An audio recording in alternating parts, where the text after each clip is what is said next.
We're gonna start. We're going to start soon. Please take your seats. Okay, so as you all know, there are two conference rooms here. There is one in the big conference room, but there's also a small conference room. And during the small conference room at 3 p.m., just next door, there is Advancing Nutrition to Build Climate Resilience, organized by Nutrition International, the Ethiopian Public Health Institute, and Atlas AI. That's at 3 o'clock next door. But now, I'd like to welcome to the stage Accelerating Action on Large-Scale Food Fortification. Now, there's a lot of people involved here, so I'm just going to read them out. So this is organized by the Micronutrient Data Innovation Alliance, the Micronutrient Forum, the Food Fortification Initiative, GAIN, Helen Keller International, Iodine Global Network, Nutrition International, TechnoServe, and the World Food Programme. So I'd like to invite speaker to the stage. Thank you very much. Saskia. Thank you. Thank you, everyone, and welcome back. In this session today, we will be talking about, I think, one of the nutrition interventions that is probably the biggest public health success of our times. If you look at the scale-up of salt iodization and the many lives that have been impacted in a positive way. And also if you look at the fact that large-scale food fortification is not just something that happens in low middle-income countries, but also in high-income countries, has been in place already for at least a century, with a tremendous impact on public health. So we are talking about this in the context of a changing environment, and we've heard in the previous session about the impact of climate change on nutrition, and for us to think differently about how can we make sure that interventions that have a lower impact on the climate can also benefit the climate agenda, for instance, by building up more resilient populations. So we will talk about the role of large-scale food fortification as an essential component of sustainable, healthy food systems. And we've also heard earlier today about the need for us to collaborate and to collaborate in a different way and to leverage more not only collaborations but also finance mechanisms across public and private sector. And I think food fortification by definition is of course an intervention where that all comes together and where there are some experiences already to share and to learn from, but also where there's more to be done. I think I'm gonna mention all the organizations that worked together in this for this session, to prepare for this session, and I do think that is also a prime example of how we can achieve so much more if we are able to work together. So the Micronutrient Data Innovation Alliance, or DINA, from the Micronutrient Forum, worked together with partners from the International Federation for Spina Bifida and Hydrocephalus, the Food Fortification Initiative, GAIN, the Global Alliance for Improved Nutrition, the Global Alliance for the Prevention of Spina Bifida, Helen Keller International, Iodine Global Network, Nutrition International, TechnoServe, UNICEF, and the World Food Programme. So you will hear about all these organizations in this session, and I think it's probably maybe the side event which has the largest different representation of different sessions, and we're very proud of that because that is, I think, the way how we should be moving forward. We did talk about food fortification. It's also a context where there is a growing momentum for food fortification. We have seen in 2021, in the previous N4G in Tokyo, an increasing number of commitments on large-scale food fortification. So in this session, we're going to hear about those commitments and what happened to them. But also, we've seen in last year in Cape Town, where a group of stakeholders came together and developed a manifesto for large-scale food fortification that is available also, which addresses some of the barriers that we still see that prevents us from fully leverage this opportunity and scale up this opportunity that we need to invest in. And then, of course, 2 years ago, in May, the World Health Assembly adopted a very important and critical resolution for all countries to scale up a mandatory and voluntary large-scale food fortification. So I think it's a unique moment for us now to leverage this opportunity and make sure that it's fully integrated in these integrated agendas as an intervention that can really have a potential to reach many lives. So without further ado, I kind of summarized the objectives for this session. I would like to first introduce a speaker that will join us by video. But I do think it's important to remember that behind all of these numbers that you hear, you've heard a lot of numbers, and you will hear more numbers, there's real people. And there's real people that we impact with these type of interventions and whose lives are really being impacted. And there's one woman, her name is Beza, and she will be joining us now in a video, who is really has experienced herself the tremendous impact that deficiencies in micronutrients, in this case folic acid, can have on the lives, and what food fortification can really mean for the lives just of ordinary people. And I think it's important that we start these discussions with this testimonial first. Over. Can you start the video? Distinguished and honorable guests, esteemed partners, it's a profound privilege to deliver the opening address at this Nutrition for Growth 2025 side event on large-scale food fortification, a topic of immense significance to me, both professionally and personally, as someone who has witnessed firsthand the devastating consequences of micronutrient malnutrition in my community. At Hope Spina Bifida and Hydrocephalus, we are proud to contribute to Ethiopia's national progress in large-scale food fortification, particularly following the 2021 Tokyo Nutrition for Growth commitment. Through impactful advocacy, high-level sensitization, and private sector engagements, we have worked to catalyze food fortification from policy into a progressing action in the journey to save lives. As Ethiopia's pioneer civil society organization working in the prevention of neural tube defects, Hope SPH has played a key role in advancing food fortification, advocating for mandatory fortification of staple foods like wheat flour and double fortified salt, which is currently in the pilot stage. We have facilitated critical discussions with parliamentarians, ministries, and regulatory bodies, ensuring that fortification policies are progressing towards effective implementation. In 2022, Ethiopia approved a compulsory standard for fortified wheat flour, initially granting industries 1 year to prepare, later extended by another year. At this stage, we recognized that different stakeholders have varying levels of readiness to act and comply.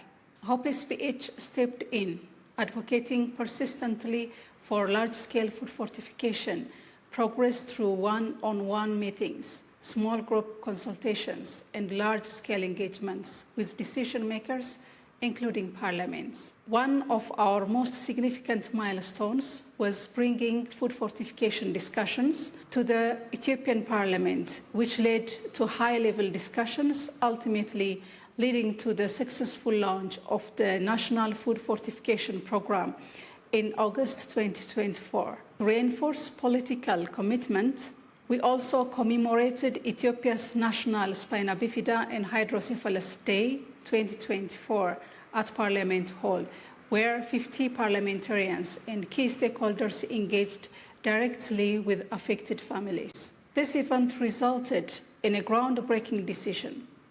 Parliament committed to expanding large-scale food fortification implementation follow-up to the regional levels. Our advocacy work not only mobilized policymakers and regulatory offices, but also the private sector, recognizing industries that proactively prepared for fortification compliance.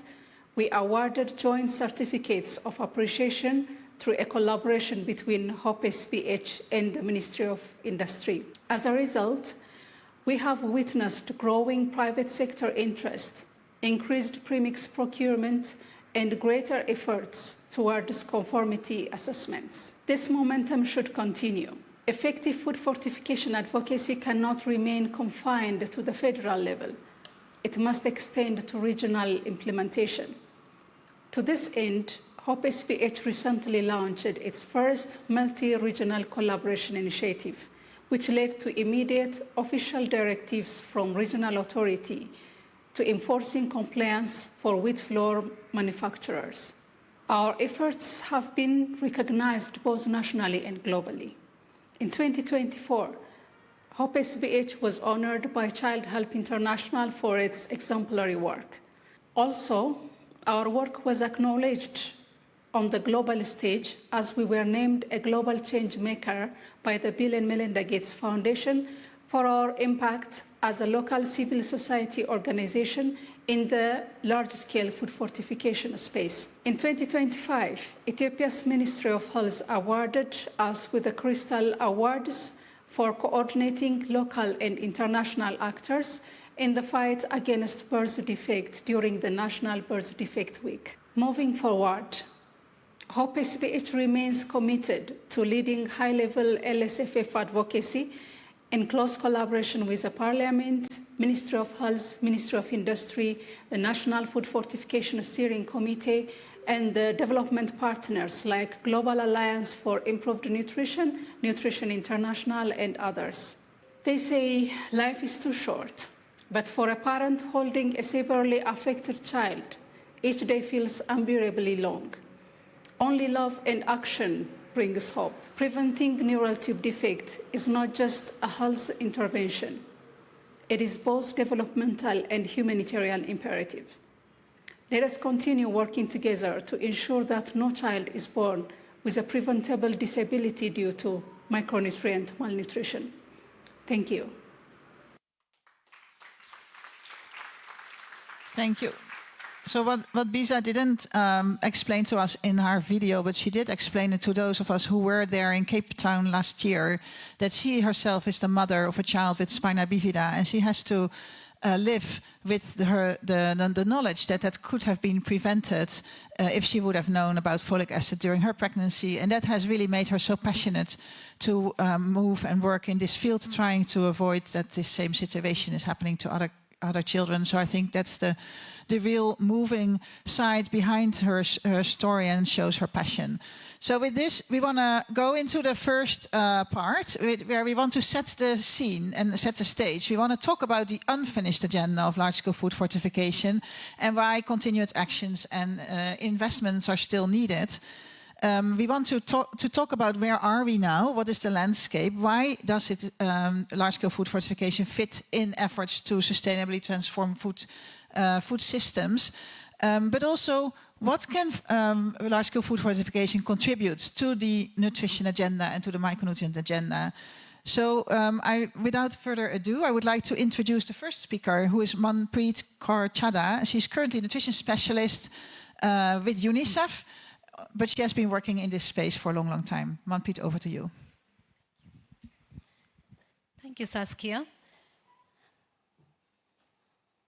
Oops. Hi, everyone. I am going to talk about food systems being at a crossroads and the importance of first identifying and addressing current failures and together paving a way forward. But first of all, let's look at important data. Globally, 1 in 4 children, which is 181 million children, currently are living in severe child food poverty, which means these 181 million children are consuming 2 or less food groups a day out of 8 recommended food groups. Moving on, food systems is a double failure. While on one side, it is failing to provide populations at large with the nutrients we need, with affordable, nutritious, diverse, sustainable diets that we all need to prevent undernutrition and micronutrient deficiencies. On the other hand, it is flooding markets, it is flooding all the places we go to, our food environments, with nutrient-poor, unhealthy, ultra-processed foods and sugar-sweetened beverages, which is driving overweight and obesity.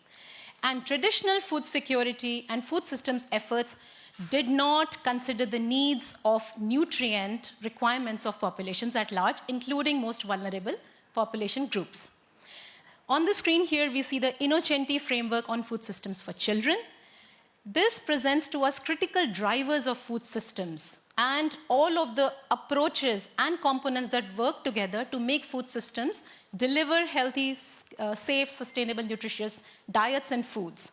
It talks about different actors, policies, and services that comprise of food systems, right from production to consumption and waste disposal.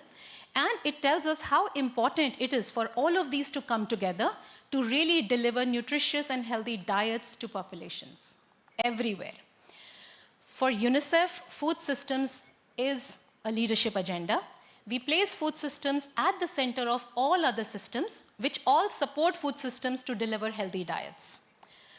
It is an agenda which calls for bold, strategic actions and partnerships between public and private sector, and it calls for a systemic change to be able to deliver foods by changing children's foods, their food environments, and also their food practices. Saskia mentioned about the manifesto, which was released last year after the Cape Town Partners Fortification Technical Convening. So this is the manifesto that you see on the screen, and these are the 10 evidence-based recommendations which were released as part of this manifesto to really guide stakeholder commitments and action for fortification. And if you see these 10 recommendations, one of them is to integrate food fortification in the food systems transformation agenda. What does it even mean? Now, we now hear a lot about integration of food fortification and food systems.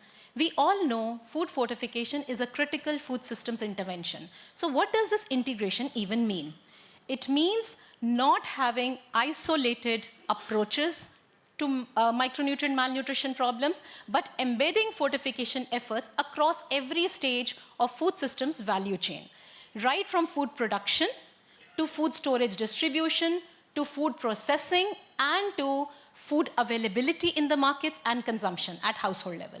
So it really means embedding fortification across all of these value stages, seamless integration, so that it's part of the policy, it's part of implementation, it's part of monitoring.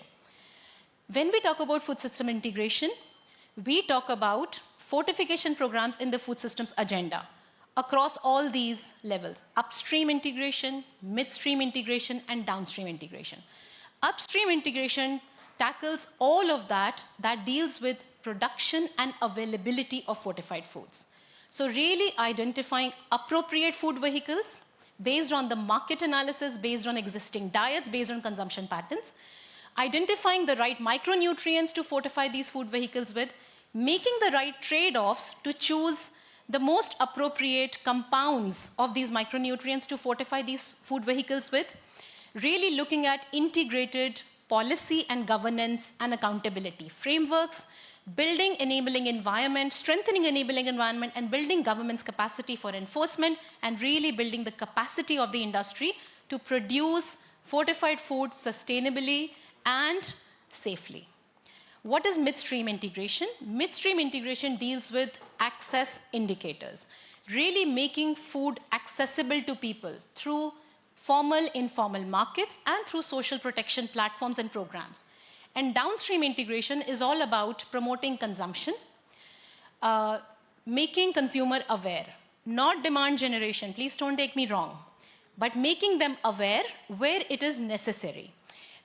Helping drive consumption of people, improving consumption of fortified foods, and also looking at robust monitoring and reporting and integrated systems at the country level. Lastly, UNICEF currently is developing a narrative on transforming food systems with food fortification integrated within, and we will soon be looking at regions and countries where there is potential to really integrate this further. With that, I pass it on to Francesca. Thank you so much. No, it's great that you pass it on to Francesca, because we heard a lot about integration also in the previous sessions, the need to integrate with other agendas, the need to have more integrated financing mechanisms. And Francesca Erdelman, who is the Interim Director, Nutrition and Food Services at the World Food Programme, will talk about just exactly that. So over to you. All right. Well, I brought a personal clicker since I'm short of hands. No, thank you very much for setting the scene, outlining the food systems and how fortification fits within. I think what I want to do today is show you that it's already happening and give you examples of how this happens within the humanitarian system as well in the social protection system. So if we can go to the first slide, this is a snapshot of WFP's humanitarian assistance programs and the amounts of fortified foods that we have distributed over the last 3 years. And as you can see, this adds up to almost 4 million tons, which is the equivalent to about 48 million people eating fortified foods for 6 months. So these are huge, huge numbers, as you can see across the world, as well as very different types of commodities. Of course, cereals very high on the agenda, and oil and salt are fortified by default in our emergency operations. But now the importance of this is, of course, that we bring fortified foods to people mostly in crisis situations who are in dire need of the additional micronutrients, but we're also using them as platforms to build capacities in countries. So we will see that in the first example. In Yemen, we have very large-scale operations with wheat, and about half of the wheat flour that is distributed to about 13 million people on an annual basis, about half of that is milled and fortified in Yemen. And so that means that we bring opportunities for capacity strengthening to the industries, the milling industries in Yemen, including also issues around standard setting, issues around improving the milling processes within the mills themselves. There is a spin-off effect to this, right? This is great for the wheat milling and fortification sector in Yemen, but it also means that there is now more confidence to fortify other products in Yemen. For example, shabisa, it's a porridge that is being used for, been consumed by small children, and the opportunity to bring fortification into that industry really rides on the efforts that have been made and introduced into the wheat fortification. The next opportunity that we have explored, sorry, see, even with 2 hands it's not working properly. In Cox's Bazar in Bangladesh, fortified rice was introduced into the outlets that the refugees are buying their produce from. They are receiving cash-based transfers as part of the humanitarian assistance program, and fortified rice was introduced into the local market setup within the refugee camps because Bangladesh already had a long history of investment into rice fortification in collaboration with WFP. So we were able to use the capacities that are available in country, the legislation that is available in country, the collaboration with the private sector in country to bring fortified rice into this particular target group. Now, right now, we have a very unfortunate situation where the resources are reducing quite rapidly. Their cash transfers are also being reduced. But interestingly, the markets continue to supply fortified rice, irrespective of the amount of cash that is being made available through the humanitarian assistance program. So it's just an indication of how much fortified rice has become part of a preferred diet among the refugees in Cox's Bazar. Now, if you look at some programs where we have never really been part of the distribution, I think it's going, yeah. In Peru, we started with lots of advocacy.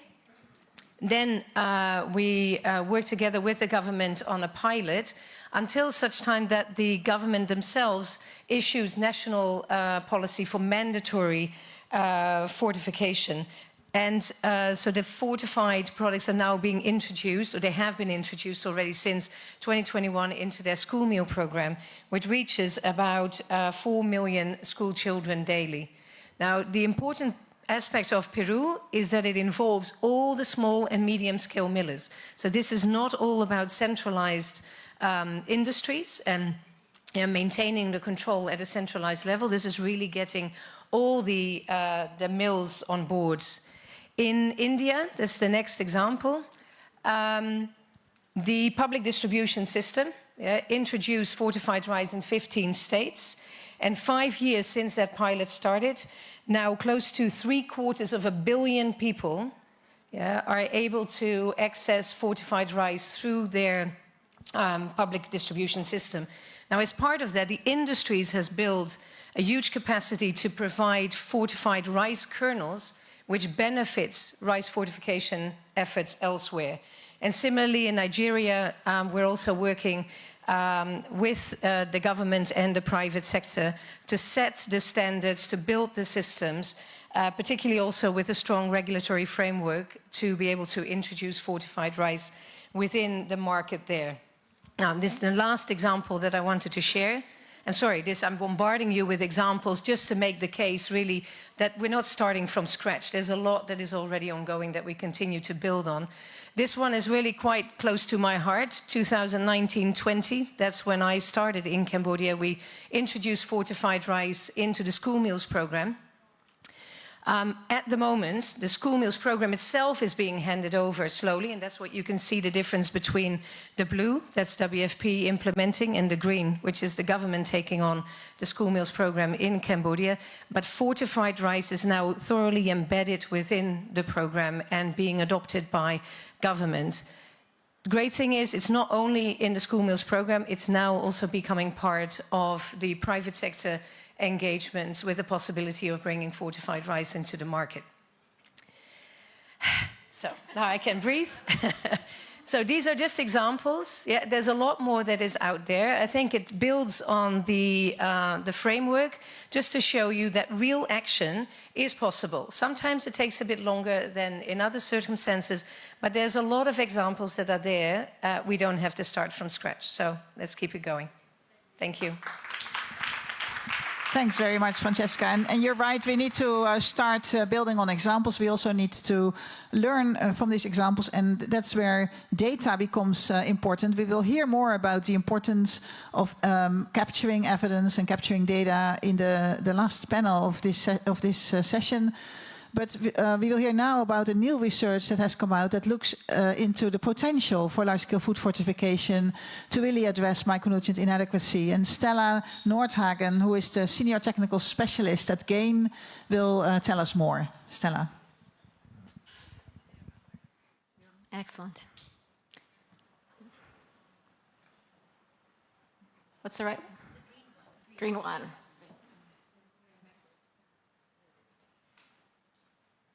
Excellent. There we go. Excellent.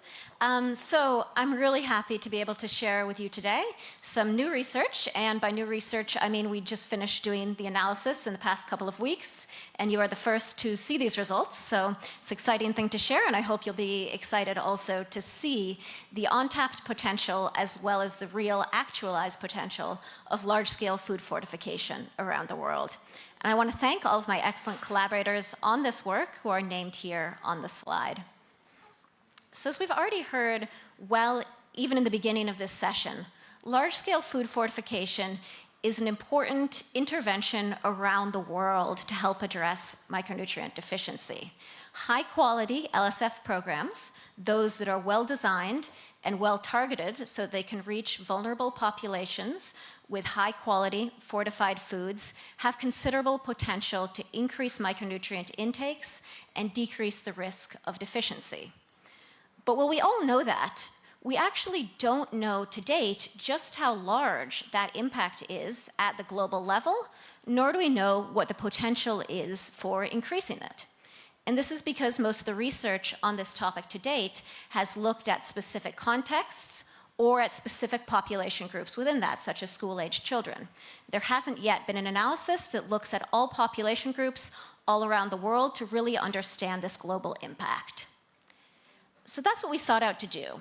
We wanted to estimate what is the global prevalence of inadequate intakes for essential micronutrients worldwide, accounting for large-scale food fortification programs as they currently exist and are implemented, but also looking at what would be the potential for increasing impact if we were to improve those programs. So we undertook a modeling analysis, quantitative modeling, that explored 3 different scenarios. The first one is current fortification. The first one is no fortification. So looking at dietary data that doesn't account for fortification and seeing what is the state of inadequate intakes under that scenario. We next look at current fortification, so existing legislation and the existing compliance rates with that legislation that we see around the world. And then finally, we look at a third scenario in which we improve compliance such that it's 90% in all countries around the world where it's currently less than 90%. And that covers about 76% of fortification programs around the world. Under each scenario, we estimate the daily micronutrient intake as well as the prevalence of inadequate On intake estime à chaque fois for 34 age-sex groups, 185 dans chaque scénario les micronutriments nécessaires pour chaque groupe de 34 personnes du même sexe pour 13 micronutriments. Alors, malheureusement, la publication n'est pas encore sortie, donc vous aurez les résultats quand ce sera le cas. Mais ça montre les résultats préliminaires pour l'impact des programmes d'alimentation enrichie actuels. Alors, c'est un peu dur à voir, mais vous voyez que à chaque fois, vous avez chaque micronutriment à chaque fois. Et ça représente les milliards de personnes qui ont évité une consommation inadéquate grâce au programme. Inadequate micronutrient intakes, where an inadequate intake is a combination of a person and a micronutrient, so each individual could have up to 13 inadequate intakes across the 13 micronutrients. And you can see this is driven particularly by iodine and iron. So thanks to iodine fortification programs, about 3.3 billion fewer people around the world have inadequate iodine intake.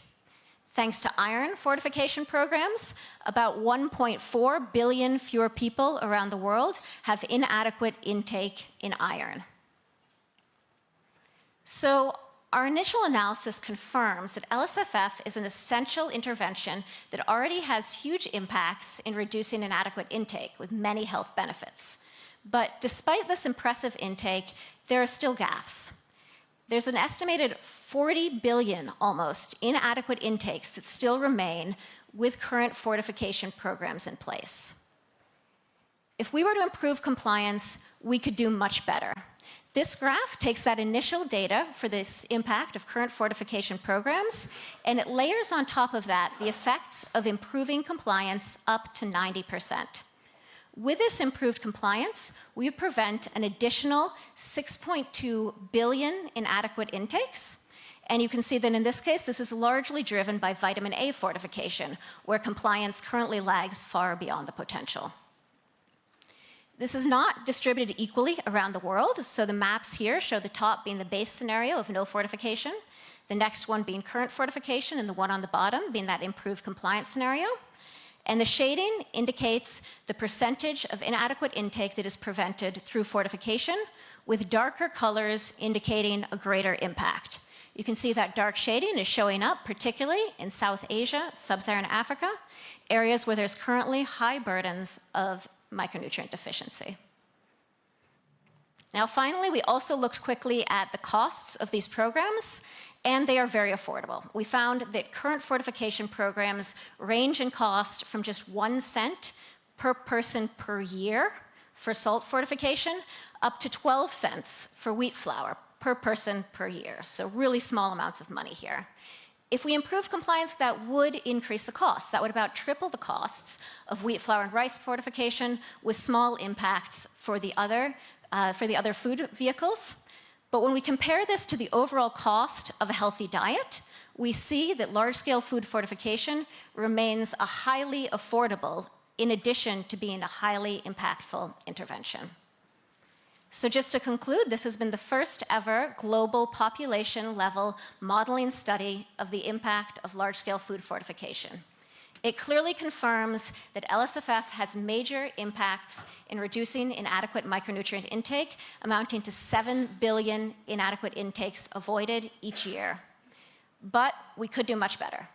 If we had improved compliance alone with existing legislation, not changing the legislation, just encouraging compliance with it, we would have an additional 6.2 billion inadequate intakes avoided. So, well, we all need to work together in the long term to ensure that everybody has access to healthy diets.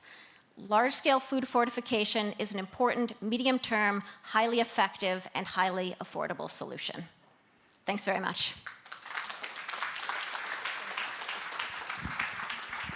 Thank you so much, Stella. And with this, we will move to the panel that will talk about investments, the need to sustain investments, the need to have data-driven accountability mechanisms that can measure our progress and accelerate our progress. And I would like to introduce the moderator for this panel, which is Reed Atkin, who is a senior strategic advisor at the Micronutrient Forum and is the co-program lead for the DINA program at the Micronutrient Forum.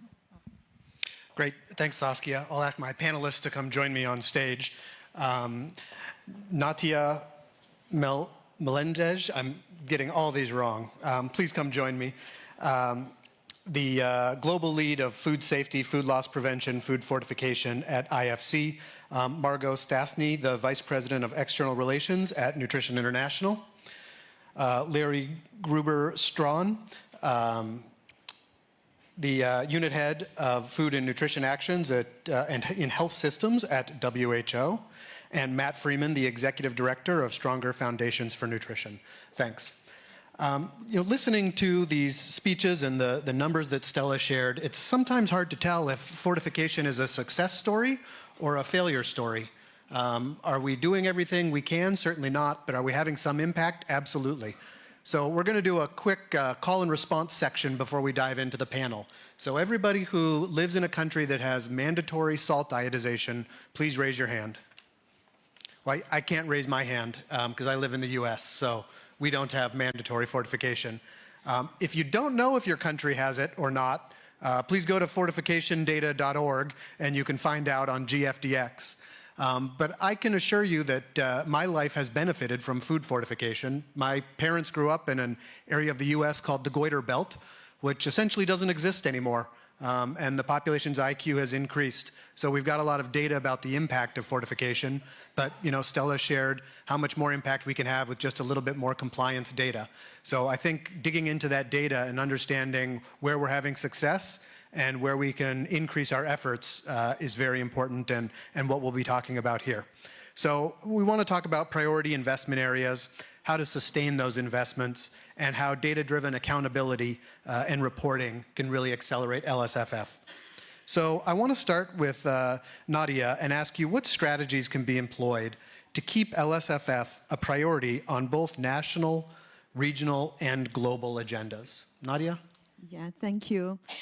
It's a pleasure being here, and it's amazing presentations we've just heard. And we all know and understand, yes, that the large-scale food fortification is a game changer. Yes, so the cost-effective solution, very essential, impactful, and the thing is that to scale up the large-scale food fortification through innovation or through partnerships, it is a driver of reducing the problem, especially of micronutrient deficiency. So through IFC, which is International Finance Corporation, I'm representing part of the World Bank Group. We last year started a new program, which is a performance-based grant food fortification advisory, which is funded by the Gates Foundation and government of Japan, and it supports the private sector to implement, understand the fortification practices, especially in the countries where it's not mandated. And we hear how many countries are and still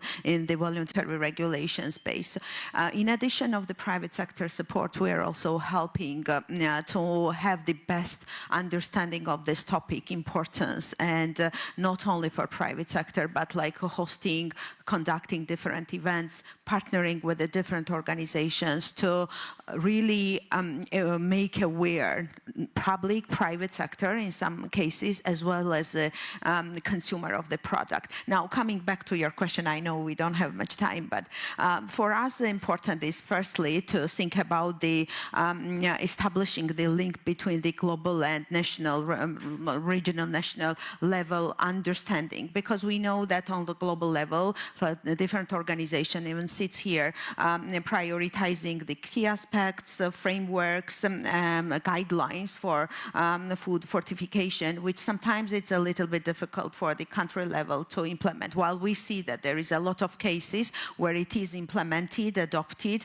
through like taking into account the context and the situation of the countries, but collaboration is very important. Secondly, advocating on food fortification. We hear today as well, yes, about that, and it's very important to highlight the economic impact of large-scale food fortification. And we know that countries where it is implemented, how highly grown GDPs they have, how it affects the economics of the countries. So to move to another part, it's like this type of events where the knowledge is shared, where the best practices is highlighting, and not only this type of events, but mostly to go and to talk with the private sector, to talk with the governments where it's not mandated. It's very important. So we as IFC is also like trying to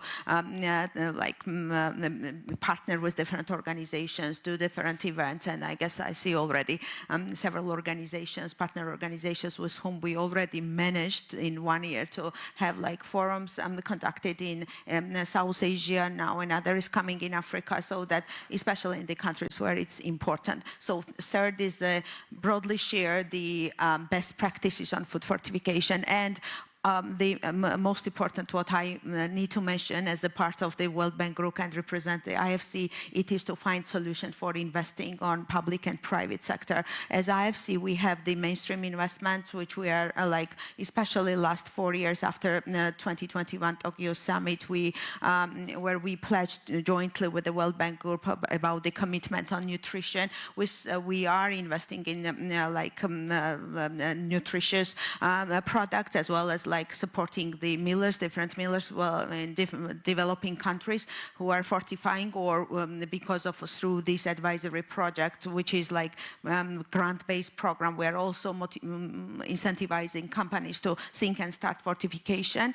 And in addition to the investment, we as IFC are doing blended finance for nutrition, and as I mentioned about the performance-based grant program. So that's also a very important part, and our World Bank colleagues of other session will talk about the commitments, and I hope on Thursday we have the big pledge on the joint commitment. Let me stop here. I know that there is some other questions to colleagues. Yeah, thank you, Natia. And you're right, the next panel will be talking about some specific commitments. But I wonder, let's dig down at the national level. I mean, you've described, the need for collaboration, advocacy, sharing best practices, PPPs.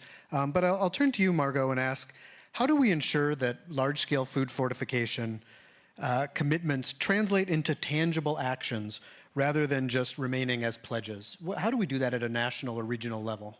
Yeah, so I came up with a lot of answers to this question, like thesis-length response, but if I had to pick one thing, which I do, if we're going to ever leave here, I think it would be building targeted, costed investment cases.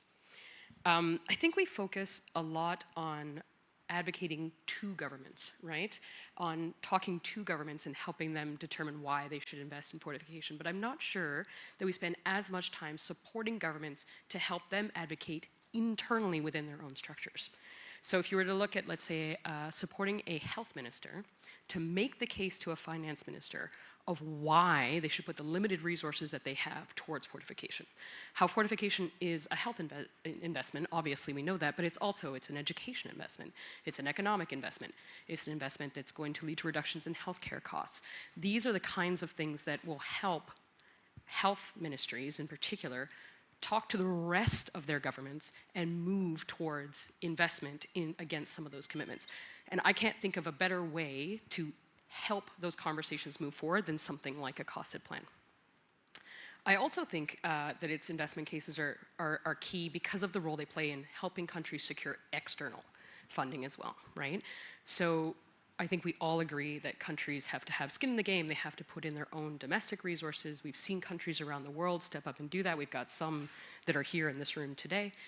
But we also do need to acknowledge the constraints of the public financing. We need to acknowledge, I think, that at least initially, private sector probably won't be able to fill the totality of that gap.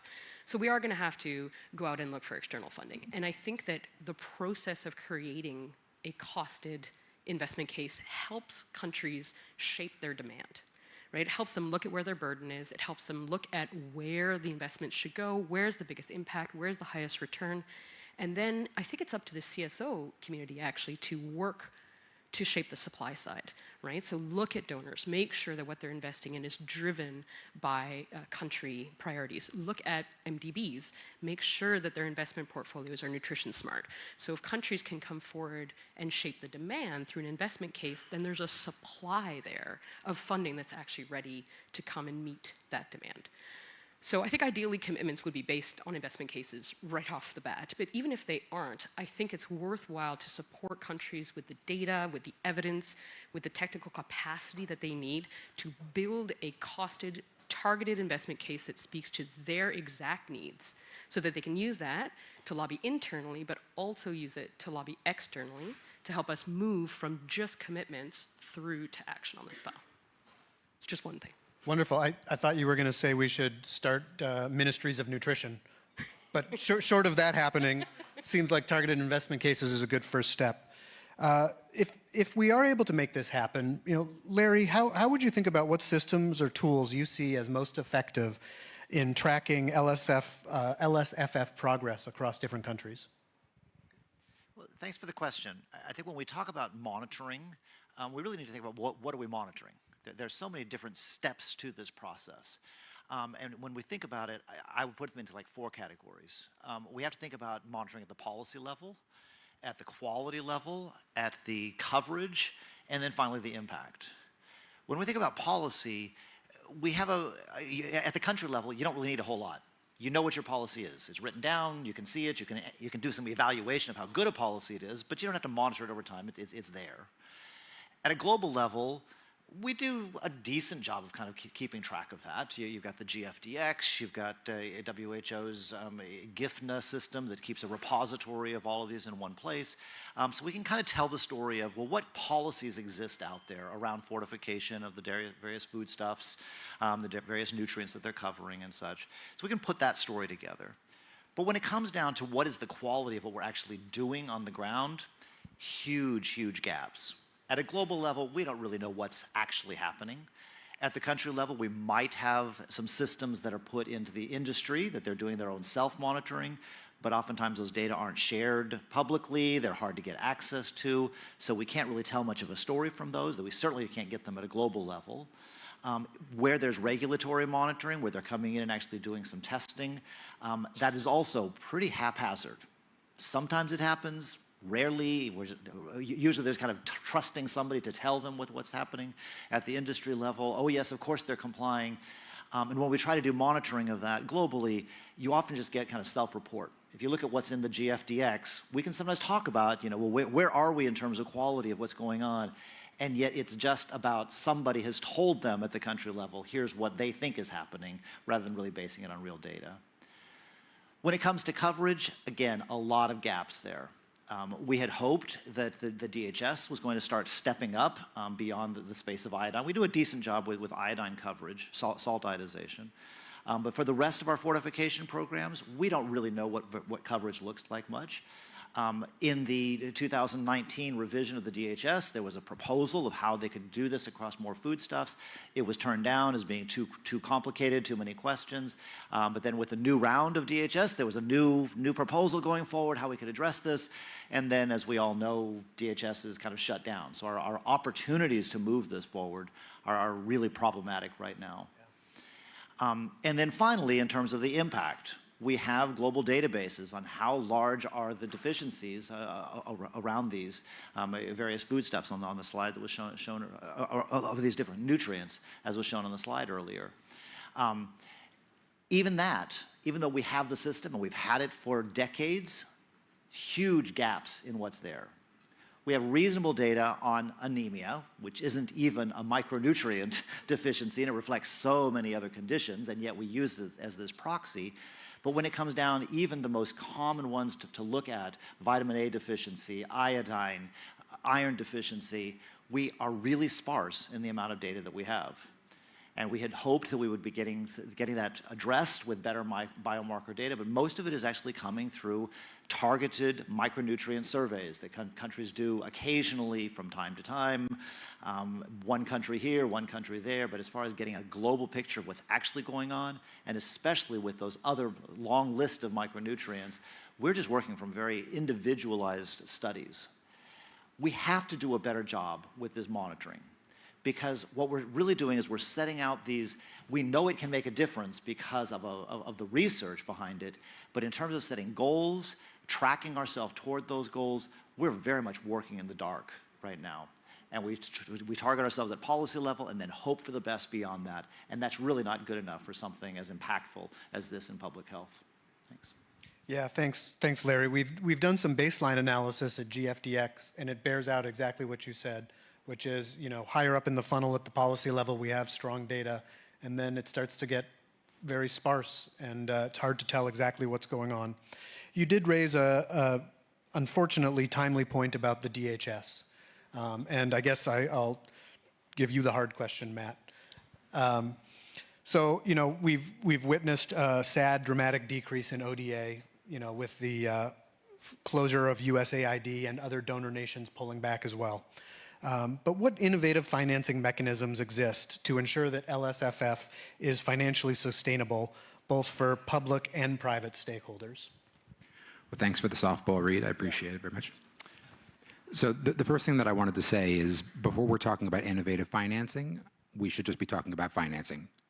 The evidence base is clear. It's highly cost effective. Everyone has already been making that case. I think it's perfectly appropriate for us to be issuing a broader call for financing for large-scale food fortification. Second point I want to make is building off of what Larry's just said, which is these data gaps are really getting in the way of us being able to think more innovatively about financing, because so many forms of capital are dependent on our confidence in how these interventions are being delivered, whether that's in terms of thinking about outcome-based payment models or whether we're looking at more commercial capital flows. Everybody wants more data than we're able to provide. So again, we may need to continue this call for broader, sometimes more grant-based financing to continue. Next thing I wanted to reiterate, again, all these points are already made, is that this is fundamentally the domain of governments and of the private sector. And so when we're thinking about innovative financing, it should be through the lens of these key actors and how we can enable them to do their roles more effectively.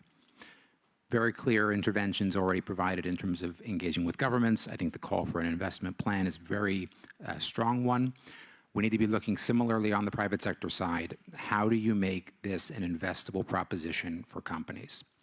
There's some really interesting analysis which just recently came out, which is kind of questioning whether this is an easily absorbable intervention for private sector food processors, or whether the upfront costs and some of these ongoing costs are actually not so easy for them to bear in a highly, highly competitive, low-margin environment. So we need to be looking, again, through that lens, how can we make this as efficient as possible for companies? How can we make the case as clear as possible to them? And whether that's trying to reshape the policy environment to take taxes out of import, or to work toward more local production of premix, or whether it's about helping to build access to markets for these private companies, both institutional, for example, in school feeding programs, which are scaling, or in more commercial markets. And lastly, I would say in terms of commercial markets, how can we help companies who are complying, who are on the front lines of this, to really be differentiated at a consumer level so that they can actually justify covering any additional costs that come from food fortification? Because fundamentally, private sector markets, these are commercially led actors, right? They're driven hopefully by a social purpose, but that's not their fundamental reason for existence. So we need to help de-risk that. Thanks, Matt. We want to wrap up here, but I've heard essentially from the panel that we don't need to reinvent the wheel. We don't need innovative financing solutions. We know how much things cost. We need to figure out targeted investment cases. We need to bring together best practices, and we need to align on indicators and implement them broadly. And I guess maybe there's some cause for optimism there, that we know what works and we just need to deploy it across the contexts where we can reach the subpopulations that need it the most. So I'd like to end on a quick note of optimism. And do any of you have a metric that makes you optimistic about food fortification? I'll share one that is 15 IQ points, which is how much a population's IQ can go up with salt iodization. It's a pretty big difference. That'll impact GDP, let alone individuals' lives. Anybody else on the panel have a favorite large-scale food fortification data point? All right, it's not a quiz, but there we go. I'll just throw out one. FFI puts out the statistic that 76% of cereal grain is industrially produced. Yeah. To me, that sets for us a nice benchmark to work toward. Yeah. It's not just a pie in the sky, oh, we want 100%. Well, we're not going to get to 100%. Right. But because we know where it is, we know what to do with it, we know what we can work toward. And that creates a momentum to, all right, let's start achieving that thing. And I think that having those clear benchmarks to work toward can help us in programs. Great. Yeah, sure. Okay. So if my previous answer didn't betray my background in economics, this one definitely will, because I think my favorite metrics is actually the return on investment, right? That 27 to 1. I mean, if you're looking to where to invest your public money, if you're looking to try and leverage private money, like this 27 to 1 is a pretty impressive number. And I was pretty fixed on that actually until I heard the 1 cent to 12 cent per person per year. And now maybe I'll have to change that one because that one's a pretty strong one too. Yeah. So I also, as a representative of IFC, was thinking about the return of investment, and I guess that is also some other things about the numbers. Some of you might already saw the World Bank's new report, which is the framework for nutrition 2024, which says that it's like $1 invested on $23 return. So yeah, so that's another thing. But I guess that so it's like quite interesting information. I guess that we understand that the returns come from the increasing productivity, reducing the healthcare cost, improving the cognitive development, which is very important part. I guess that is also one of my where to get. Oh, not to be left out, Matt. I would hate to be left without the last word. So I'll just give the credit actually to Stella and what she was presenting in her analysis about the opportunity for an additional 7 billion micronutrient touch points, or whatever the right language was, that are available to us if we increase to 90% coverage. So just reinforcing your point that we know how to drive this agenda forward. So I want to close by reiterating what Saskia mentioned at the opening of this panel, which is how many organizations came together to coordinate this panel. And thank you, Christina, for leading that charge. And those of us who have data, those of you who have data, many of you are in the room, let's do a better job of sharing it, making sure it's public, making sure it's accessible, and let's go after that 6.2 billion number that Stella shared. Let's make it a reality. Thank you.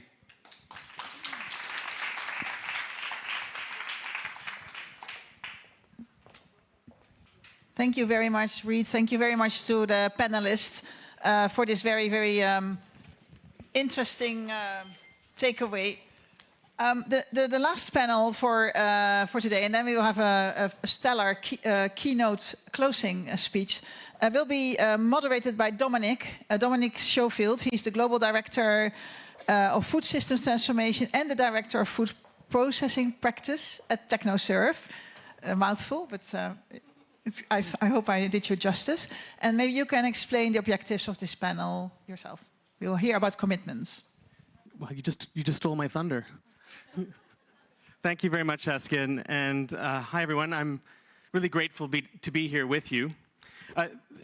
This panel was originally intended to precede the last panel that you just heard, and I was supposed to open this with a quick review of the unfinished agenda, kind of set the pace for commitments. But it's been done, so this will be a shorter session of me talking and more to do with the panelists, which I would like to call up now. So if you'll please join me here on the podium, Your Excellency Dr. Dereje Duguma, State Minister, Ministry of Health, Federal Democratic Republic of Ethiopia.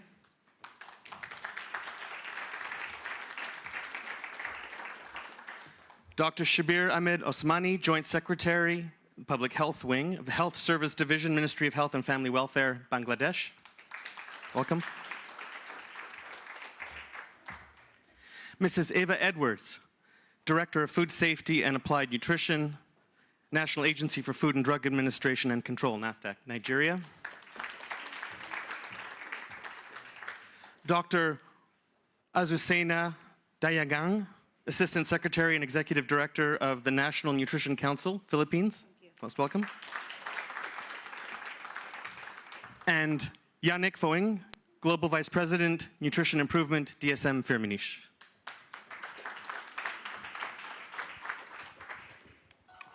Welcome all. Oh, are you gambling? I hope you made some money there. Innovative finance for large-scale food fortification at work here.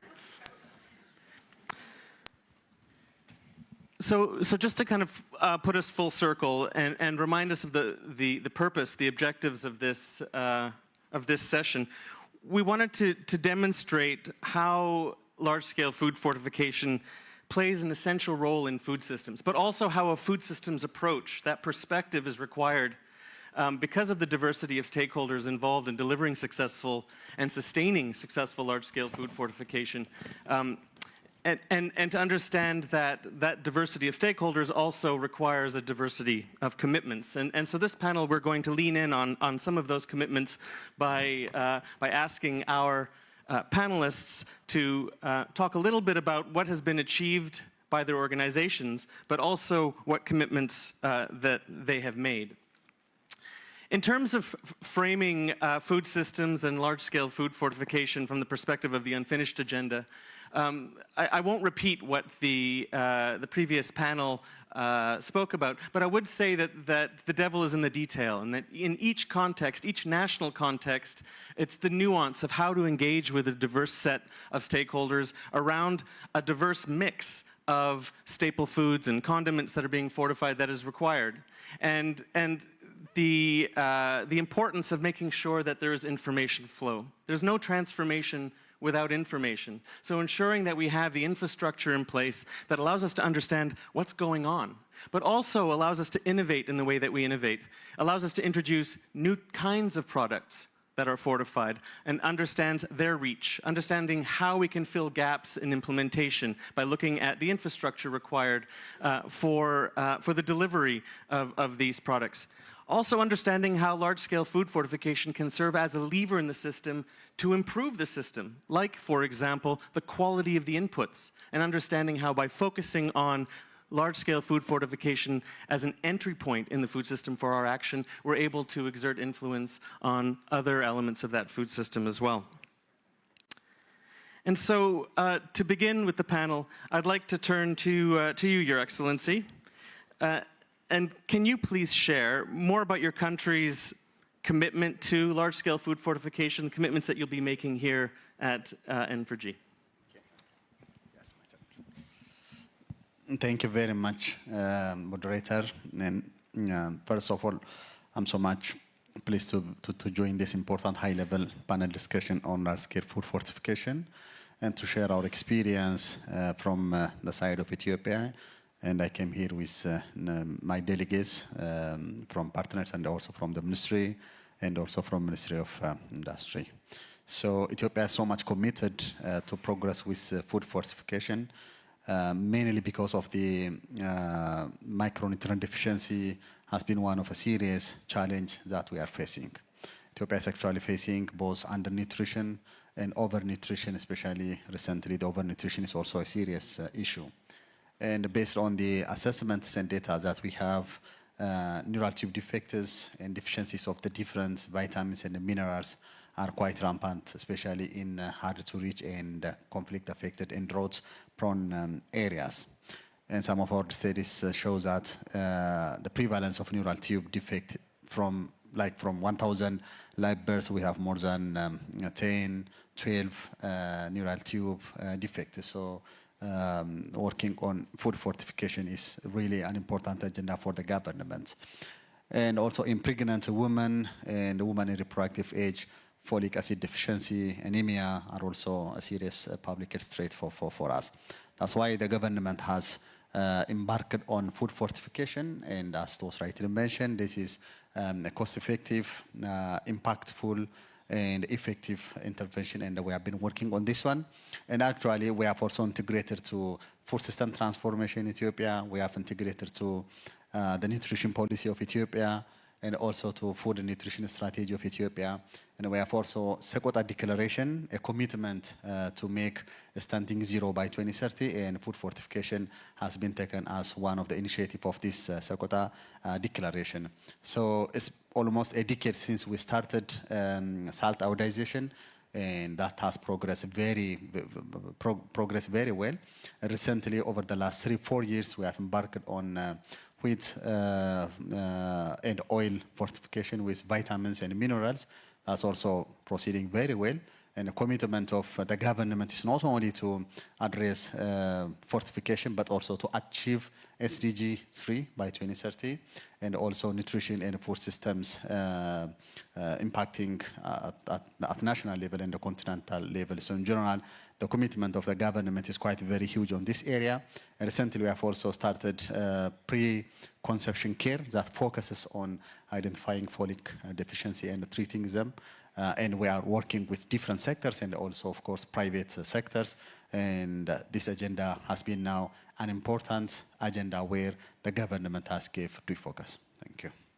Thank you very much. So exciting times in Ethiopia, but very ambitious goals as well. I think the mandatory legislation was just introduced 8 or 9 months ago, June of last year, and so a lot to build. But in building, of course, there's lots of reference to the experiences of other countries that have been working on this challenge of food fortification excellence for many years. Nigeria, for example. And so, Mrs. Edwards, I'd like to turn to you and ask you, what are the commitments that the government of Nigeria and NAFDAC in particular are making at N4G? Okay, thank you very much for the question. So the Nigerian government has a strong and strategic commitment to large-scale food fortification at the N4G summit. By 2026, the Nigerian government pledges to incorporate large-scale food fortification into relevant policy documents. And this commitment will be achieved through a comprehensive alignment across all sectors. And this is to ensure that food security and nutrition policies, the strategies, the guidelines, and tools work together in synergy to address and combat undernutrition, that's wasting, stunting, micronutrient deficiencies, as well as simultaneously preventing and mitigating the rise of overweight, obesity, and diet-related non-communicable diseases. So this is the specific commitments to large-scale food fortification, and I thank you for the opportunity to voice this commitment of the Nigerian government. Thank you. Thank you very much, Mrs. Edwards. So hitting, in fact, directly on one of the unfinished agenda items, which is policy coherence, making sure that large-scale food fortification is integrated across the board. Very, very specific examples in Nigeria where wheat, for example, is imported, and yet there's mandatory legislation to fortify it.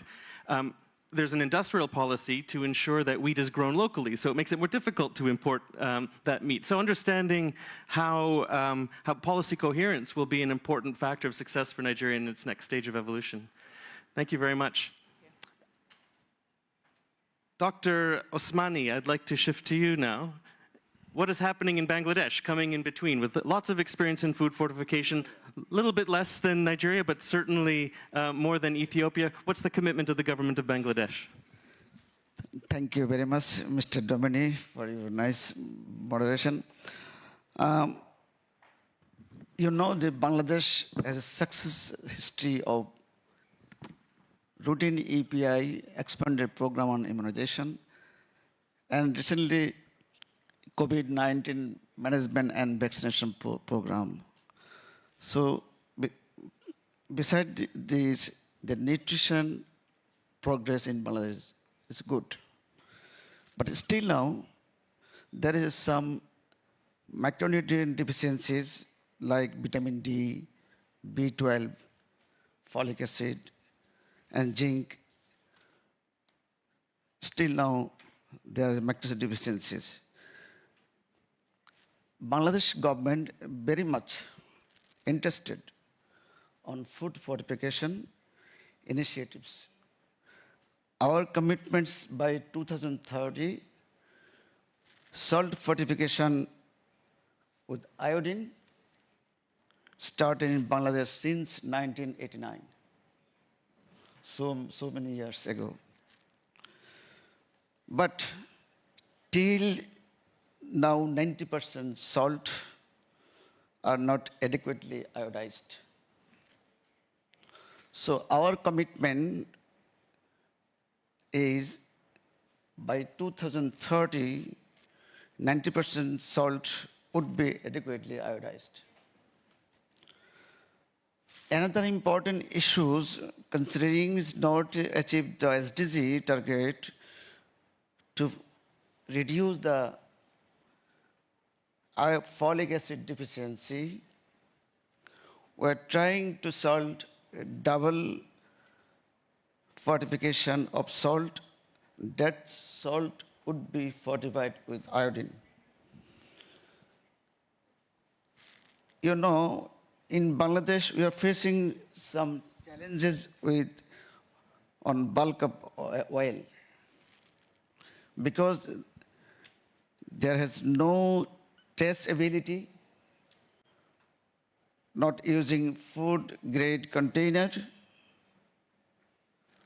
Most of the bulk Bangladesh declared bulk of the phase out in 2022. Now we are commitment that at least 90% bulk of oil would be transitioned to packaged oil by 2030.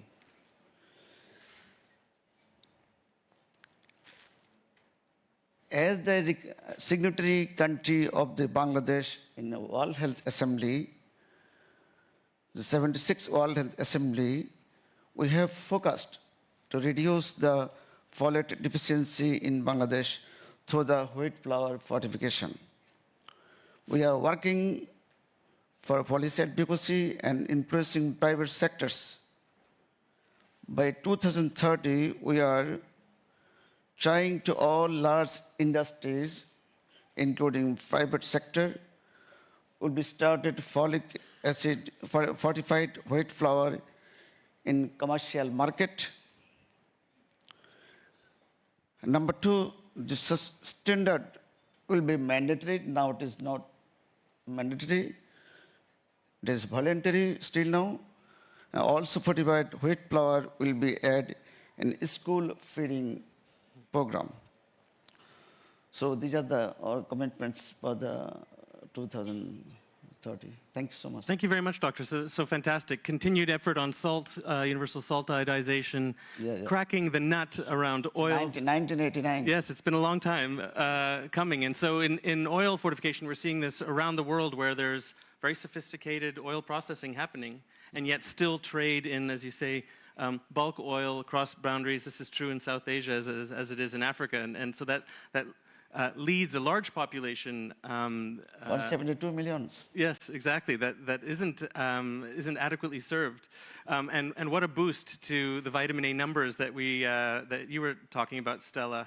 If we can get that in place, so thank you very much. Mandatory legislation in wheat flour and linking it to a business case for institutional demand. Very good. Thank you. Thank you.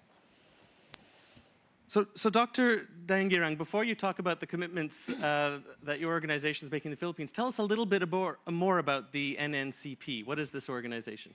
Okay, so good afternoon, everyone. The National Nutrition Council, the highest policy-making body on nutrition of the country, is actually doing its role as the convener of the multi-sectoral platform to address all forms of malnutrition in the country. So we are an attached agency to the Ministry of Health right now, and we are working on policies as well as resolutions, and this cuts across all nutrition interventions across the country, from the national, subnational, down to to the local government units. So let me continue on our N4G commitments. Well, the National Nutrition Council, together with the 6 national government agencies, already submitted our N4G commitment in 2021. So while the large-scale food fortification is not part of the initial plan, but right now here for the N4G Paris Summit, we are committing the addition of folic acid fortification to wheat flour, as well as the addition of bioavailable iron to wheat flour. So this in turn to prevent spina bifida and other neural tube defects because the rising incidence of neural tube defects as well as spina bifida in our country is alarming. So we need to pursue a 3-pronged approach. That is, 1, pass a resolution by the NNC Governing Board, being the highest policymaking body on nutrition on wheat flour fortification in the country. And then 2nd, issuance of a memorandum circular by the Ministry of Health. And 3rd, ensure that compliance and the food manufacturers will be able to adopt such policies in place. So very interesting. Thank you very much. Not only introducing these policies, but also thinking about the adoptability of these policies. I wonder if you could say a few words about that. How do you do that? What do you have planned? First and foremost, we have a policy that is either approved or a law itself. No, first we have the law or the statutes in which Congress will be able to enact it. So second is we have to adopt it, especially among local government units and national government agencies who are in the law to implement such policies. And third, local government units where malnutrition children are located or situated should usually adopt the said policy or the act or the resolution. So decentralization of the policy adoption as well. Correct. Very good. Thank you very much for that. Mr. Foing, you know, as DSM Firmenich is a member of the Millers for Nutrition Coalition, kind of the latest entity to drive this. That is just the latest in the long pathway of certainly DSM and before that Roche and now DSM Firmenich around promoting food fortification excellence around the world. What more can you do as an organization? What kind of commitments are you going to be making at N4G? Thanks, Dominique. And first of all, welcome to Paris, everyone, my hometown. The Parisians should be nicer than before the Olympics, so I hope you enjoy. So, as you pointed out, Dominique, here, I mean, we've been investing in malnutrition for the last 15, 20 years. As you said, initially Roche, DSM, now DSM Firmenich, a one-year-old company. And so we believe now we have acquired quite some capabilities around tackling malnutrition through innovation. If you look now at most of the product solutions being used in the field, whether it's macronutrient powders, whether it's MMS, whether it's, of course, fortified staples, vitamin A, and so on, DSM Firmenich has something to do with it. We also have done quite a lot to work directly with governments in country to invest locally. I mean, in Ethiopia, in Nigeria, in Bangladesh, in the Philippines as well, to ensure that we shorten the supply chain and also support local economic development. And of course, we don't do it alone. As you pointed out, we are a co-founding partner of Millers for Nutrition. We've been partnering for years with WFP, with the Gates Foundation, and many others. So with a lot of capabilities, we believe comes a lot of responsibilities as well. So our commitments are going to be actually a step up to the last commitment we made in Tokyo, which was to reach 800 million lives by 2030. Now we want to make sure that we contribute to bridging the macronutrient gap of 1 billion people by 2030. And how are we going to do that? Not alone, definitely. We need everyone on board, all the sectors, all the stakeholders, so that we can provide access to our product solutions, our innovation engine, and making sure that together we can maximize our impact. Thanks very much. So quite right. You're actually taking a systems approach to seeing this change and the commitments that your company is making. But what would you say are the conditions that are necessary for the private sector, industry, to commit fully to large-scale food fortification?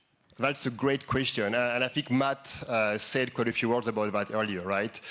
First, if you look at the current conditions, the ODA and so on, this is an opportunity for private sector to actually step in and step up even.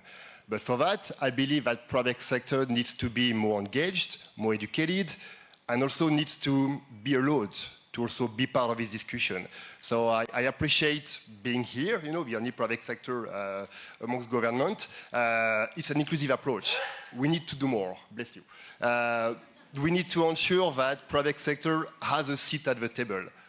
And we also need to collectively change the narrative to make the strong business case that there is to invest in malnutrition and mainly in LSFF. I think we talked numbers earlier, right? There is a strong business case. Why are we as a company investing in malnutrition? First, we are purpose-led. It's part of our vision and mission, but also because it makes business sense. At the end, I mean, malnutrition clearly impacts the ability to learn, therefore to learn, and therefore to spend as consumers. So as a company, if we don't take care of consumers and beneficiaries today, what's going to be our growth in the future, right? If you look at Africa, you have 3 megacities today. We expect to see 7 by 2050. We need to take care of population now. We need to tackle malnutrition so that we support economic development as well. So there is a clear business case, but we need to make it very clear for companies that there is an incentive for them to invest in malnutrition as well. And that's probably what we are still missing today. And to build the business case for them, I suppose, with them. Yeah, with them indeed. What do you make of that, Mrs. Edwards? One of the things that's striking in Nigeria is that 20 years of work, getting the policies right, getting the framework for regulations and regulatory enforcement right, and yet we still, in Nigeria, we're sort of in the kind of the 60% compliance rate, depending on the vehicle.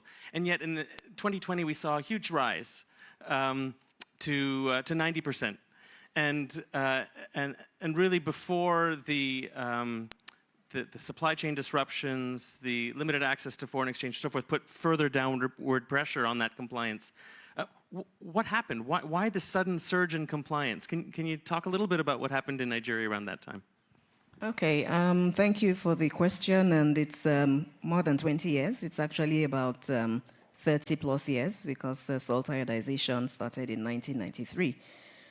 I think what could be responsible is the structure that we put in place, where we have what we call a CEO forum, where the chief executives of the 3 implementing regulatory agencies have a sit down, they have a meeting, and they discuss deeply on the issues that affect food fortification, the National Food Fortification Program, and look for solutions. You know how they say everything rests on leadership. And so when the leaders, there's a buy-in from the highest level of decision making within the implementing regulatory agencies, then it's cascaded down to the operatives. And so this has worked very well. And besides that, there's also another structure that keys into the CEO forum, which is the regulatory agencies core group. This is also a group of the 3 implementing agencies. That's the one where I work, the National Agency for Food and Drug Administration and Control, NAFDAC, the Standards Organization of Nigeria, and the Federal Competition and Consumer Protection Commission. And this is where the leadership of those who have the responsibility for food fortification within those 3 implementing agencies also meet to discuss the challenges of food fortification. Aside that, we also set up the National Technical Advisory Group on Food Fortification, a little more expanded, has those 3 implementing regulatory agencies, has also membership from the Nutrition Society of Nigeria, the Nigerian Institute of Food Science and Technology, just relevant stakeholders who also meet, I think that's quarterly. We meet quarterly to also put food fortification on the front burner and discuss around those issues. But I'd like to add something else that came on board right around about then, and that is the Micronutrient Fortification Index of TechnoServe. It's a ranking system, and it recognizes consistently compliant food processors.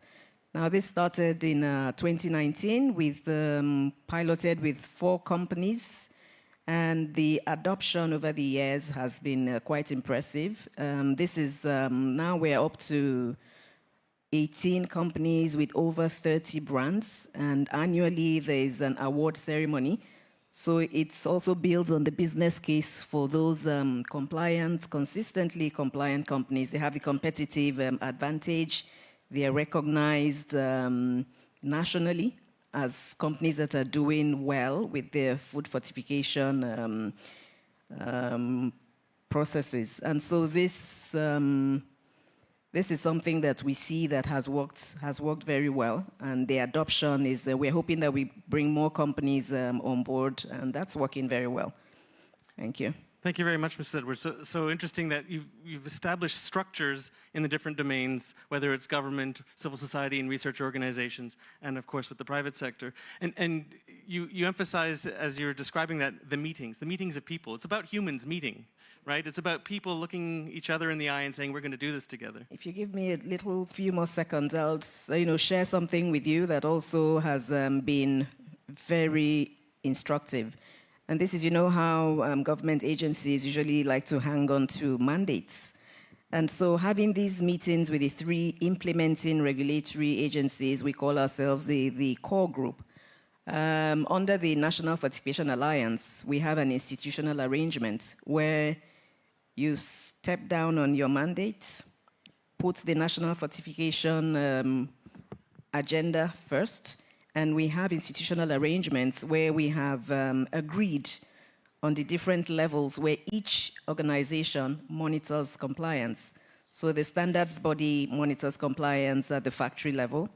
The National Agency for Food and Drug Administration and Control, that's NAFDAC, monitors at the retail and distributor levels, while the Federal Competition and Consumer Protection Commission monitors at the household level. And we come together at the National Fortification Alliance, and we share the data in a safe space. The regulator doesn't come there wielding a big stick, so there's free interaction where we just discuss what the challenges are. And that's been working very well. Very good. Thank you very much. So sharing information, sharing the data is really key to the process as well. Dr. Duguma, what do you make of this as Ethiopia embarks and maybe accelerates this journey to food fortification excellence? How do you see ensuring that industry not only complies but is motivated to advance? Yeah, thank you. In terms of the leadership of mandatory food fortification in Ethiopia, we have a strong steering committee that's comprised of the ministry and also Ministry of Health and other ministries, especially industry, our partners, and also private entities. So we are leading at high level. We're so much committed in taking forward on this issue. And actually, one important thing is the partnerships that we have private facilities. The private sector have their own big stake. So far, we are supporting them, especially in terms of availing dosifiers and premix. We are supporting them to get through the local currency these important additives in the country.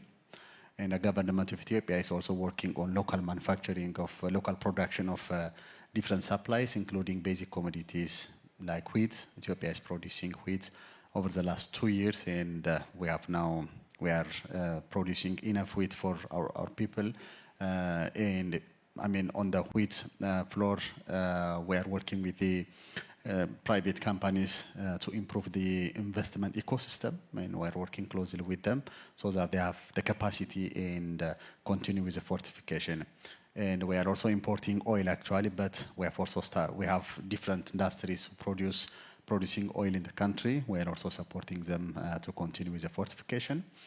And there are different incentives for the private sector to continue to comply. And actually not only for this fortification, but also for many other issues going forward. And actually, one important thing going forward is to strengthen partnership with partners who are here and who are not here supporting us on fortification, and actually to have a strong partnership with our private entities. And it's going very well, and I'm sure the coming 4 years, Ethiopia will do a marvelous job, and next 4 years will bring up big experiences, new experiences for the globe. Thank you. Thank you very much, Doctor. We share your optimism. And again, very interesting to see a mix of industrial policy incentives, but also targeting issues that have traditionally been a weakness for food processors, and that is accessing good quality premix. And to, by bringing that on shore, if you will, that helps you to overcome some of the challenges associated with that.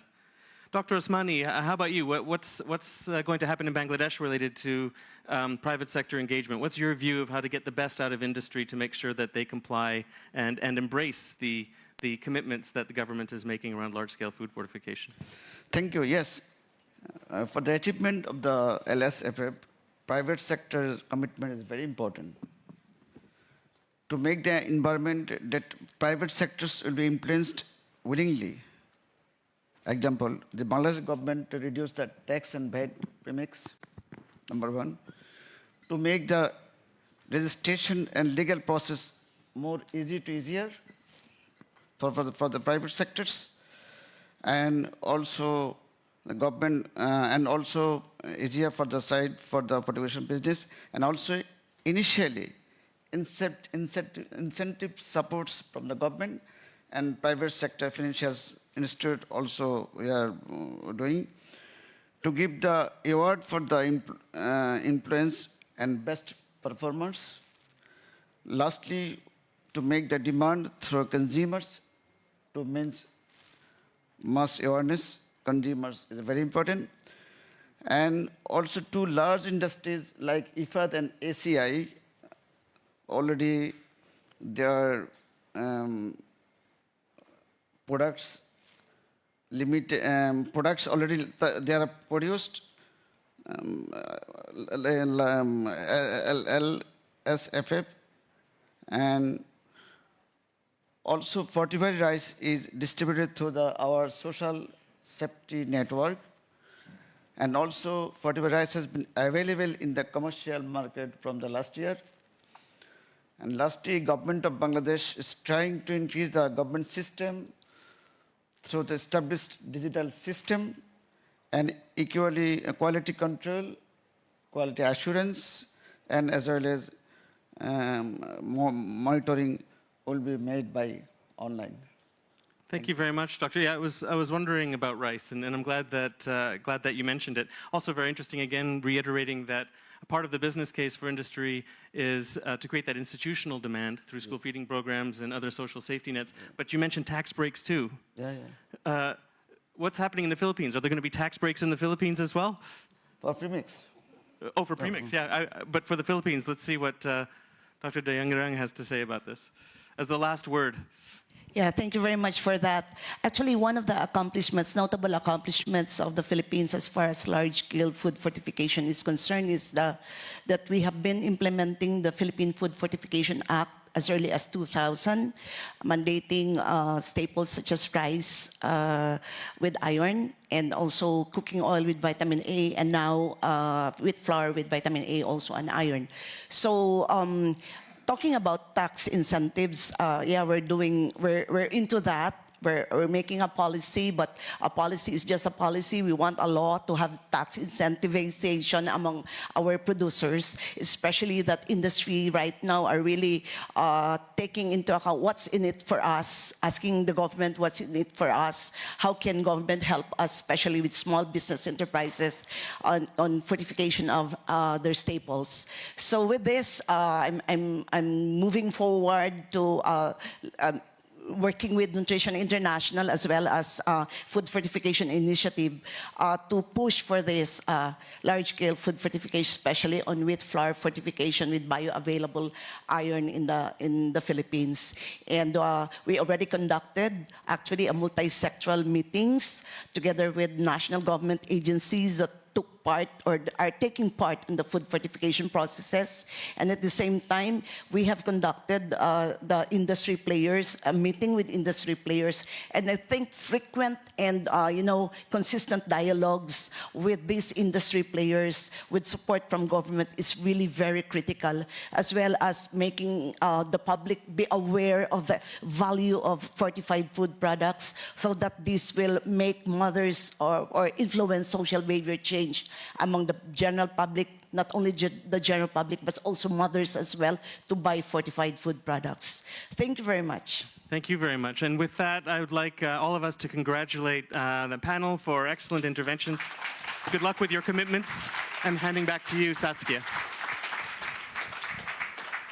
Thank you so much. And I do apologize that we are running a little bit over time, but I think it was so encouraging to hear all these interesting commitments and strong commitments actually from countries that are really playing a leadership role in this field.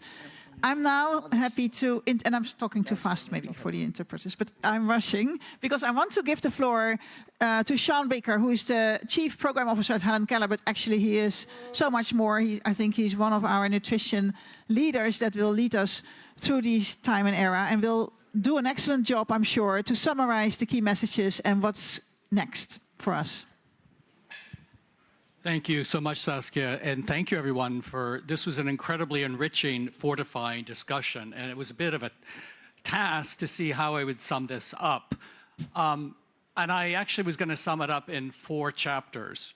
There won't be total chapters, but I have a sense of optimism, I have a sense of outrage, I see opportunity, and I see a way forward. So the optimism is, 100 years of experience. Stella showed us the incredible impact we're already having, and it is one of the most cost-effective things we can do, not in all of nutrition, not in all of global health, probably in all of global development. So that is optimism. Outrage, despite all the impacts we currently have, despite 100 years of experience, the best estimates are there's still 1.2 billion women of reproductive age and 372 million young children who suffer deficiency in at least one essential nutrient. And that's just what we can see because we know there are a lot of neglected nutrients we don't have any data for. And if that's not grim enough, we know there are headwinds.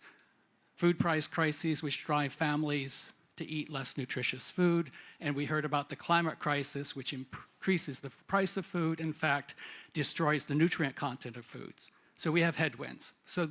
And just to unpack that outrage, and building on some of the comments that Beza Shah-Haley gave at the opening, just look at one nutrient, folate, which is essential for development of the spinal cord, right? So the spinal cord, the spine, the brain, and you've got this incredible narrow window of opportunity within 3 to 4 months, 3 to 4 weeks of pregnancy, that if you don't get enough, if you get everything right, it's good. If you don't get it right, it's catastrophic. The best estimates are that every year, there are at least 260,000 neural tube defect affected births. 75% of those kids die. And it gets even worse, because there are probably about 60,000 stillbirths because the embryo didn't survive that neural tube defect, and about 60,000 elective abortions because parents saw a diagnosis of an embryo with a neural tube defect and had to make that painful decision. That's just one nutrient, and almost all of that is preventable. So that's my outrage. Opportunity, I think, I'm actually the Chief Simplification Officer at Helen Keller. I see 3 big opportunities. Stella laid out the first one, it's the performance gap. Almost every country has standards on the books. If we can just get compliance to standards, we got huge improvements already. The second is the design gap. Because fortification has been around for so long, a lot of these programs were designed 20, 30 years ago. Evidence has changed, food consumption patterns have changed, so we can actually retweak and say, are we fortifying the right things with the right nutrients? There's also a gap of what I would call the food technology innovation gap. We've been a bit complacent about the usual nutrient suspects and the usual food vehicle suspects. We can continue to push. I think we had some illustrations here from Bangladesh and Ethiopia, adding folate to salt in addition to iodine. In Nigeria and other parts of West Africa, looking about adding nutrients to bouillon cubes, so we can keep pushing. And then I come up with what I think, how I would bucket some of the way forward. The first is a call out to the private sector. Make sure you're getting the assistance you need to live up to the fortification standards in your country. That's step 1, non-negotiable. Then to the public sector in every country, really create a level playing field. Make sure fortification is mandatory. Celebrate those companies who are doing the good thing and complying and meeting standards. I love the example in Nigeria. And then for those companies or importers that are not compliant, work with them to make sure they are compliant, because nothing undermines the good faith of companies who are doing the right thing if they're being undercut by countries who are not complying. I have to look at my notes now. Then I think, again, to the public sector, to me, it's unconscionable that companies that are doing fortification, doing the right thing to meet a public health mandate, are being charged duty imports and value-added tax on fortification repricks and equipment. Really, we need to accelerate and act to get these inputs. You don't do that. We don't tax essential medicines. We shouldn't be taxing fortification premix and the equipment. And that's a good faith effort and has economic benefits. I think another thing that came out here is that there's a lot of distribution of food going on through food social safety nets and humanitarian assistance. Make sure all that food is meeting the fortification standards. And then fortification, like almost everything in nutrition, suffers a bit of an orphan problem. Who wakes up every day to make sure it's working? And really investing in that coordination mechanism that's driving action and driving accountability. Nothing amorphous, but really very action-oriented, defining who needs to do what and holding all the actors accountable.